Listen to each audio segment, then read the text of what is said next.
Hey YouTube, this is Alexander, and I've been using the OnePlus 3 for around a week now, and I think it's time for a full video review, so sit back, relax, and enjoy. Let's go ahead and get started. So I first want to talk about the build. Now if you watched my 48 hours with the OnePlus 3 video, you may have an idea of what I think of the build, but let's go ahead and dig a little deeper. So I really enjoy the thinness of the device coupled with the high quality aluminum. It gives it this very premium and elegant look, but the fact that it's so thin has a few downsides. First and most noticeably is the camera hump. Second is the small-ish battery coming in at 3000 milliamp hours, but more on that later. And third is the sort of awkward feel in the hand that comes from holding a device that feels this thin and light. Don't get me wrong though, I really love the look of the device, but I think adding some thickness for a bigger battery and better hold would have gone a long way. Oh, and the fact that it looks sort of like an HTC M9 and iPhone 6s or Huawei P9 had a baby doesn't really bother me at all. Aside from the actual build, we've got a power switch on the right side along with our dual SIM tray, which doesn't feature an SD card slot this time around, but we do have 64 gigabytes of UFS 2.0 storage. Now on the left side we've got an alert slider and volume rocker. On the bottom we have our speaker, USB Type-C port, microphone, and finally a headphone jack on the bottom, which I can definitely applaud for.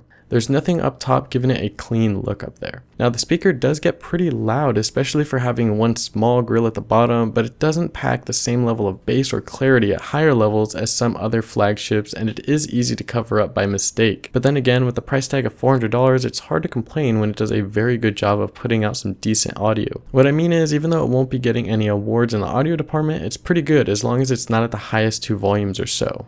As I said in my previous OP3 video, the alert slider doesn't see much action since I prefer automatic controls in the settings, which OnePlus has opted to remove yet again. Oh, and that bug I mentioned regarding the switching into priority or silent mode at a certain time wasn't actually a bug at all. It was the result of syncing my settings over to this device during setup. I decided to go into my 6P settings and turn off Do Not Disturb mode, then resync on both devices, and haven't had any issues since. Although I do still wish that OnePlus allowed us to reverse the order of the notification modes that are toggled while using the switch, because sliding up for silent mode just seems sort of backwards to me. Anyway, the buttons are very clicky though and have a nice solid feedback when pressed. Now the display on the OnePlus 3 is a 5.5-inch 1080p AMOLED display, but don't let that worry you at all. You may notice pixels if you hold it up to your face like you might for VR usage, but aside from that, it's been awesome. The size and good viewing angles make it very nice to use for watching video or gaming. As for seeing it in direct sunlight, I had absolutely no problems with that. Also, since it is an AMOLED, you'll get those nice deep blacks and vibrant colors, and because it's running OnePlus's Oxygen OS skin, you can even tweak the temperature of the display to your liking,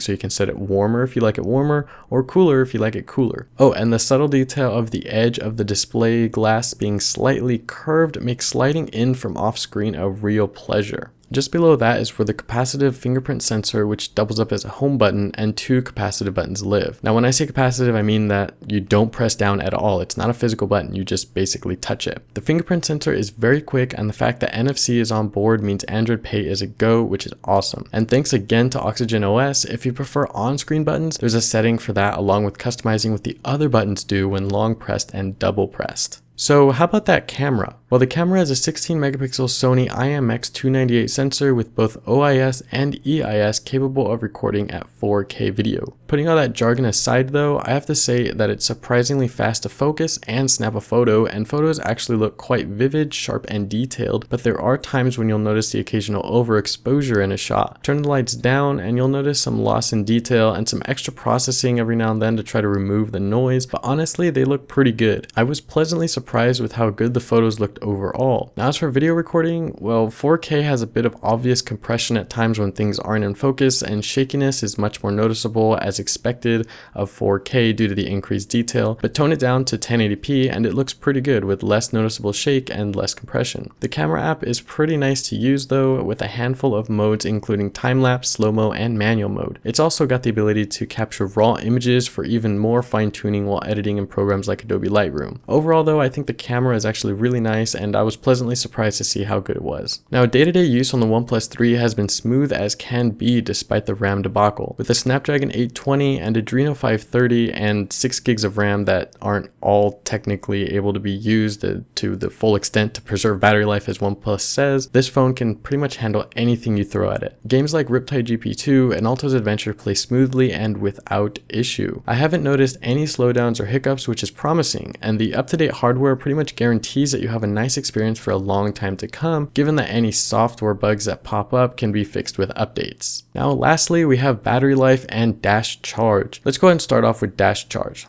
So dash charge promises to get you about 60% charge in just 30 minutes, and I found that to be the case even while using the phone to watch YouTube. Also, the heat generated from charging never really makes it to the phone, but rather it stays in the brick, so your phone won't throttle back the CPU or GPU to try and stay cool while quick charging, which is a huge plus. Now, despite its thin design and middle of the road size battery at 3000 milliamp hours, I'm able to easily make it through a day. I consistently get around 5 hours of screen on time while watching a couple hours of YouTube, texting, web browsing, checking Twitter, browsing Reddit, and replying to comments on YouTube, as well as playing some emulator games every now and then. I'd say that while I'm very pleased with the battery, I only wonder how much better it could have been with a thicker body to accommodate a larger battery. So my overall take from the OnePlus 3 is wow. They've gotten back to what made them a very interesting OEM in the phone market, putting out a device with flagship specs ready to compete with the best at a relatively low price tag. The level of customization that Oxygen OS allows is also really awesome because it manages to pack really useful and neat options without being a bloated skin, so kudos to OnePlus for that. Oh, and they finally done away with the terrible invite system this time, so you can just hop over to their site and pick one up without the hassle of trying to get an invite.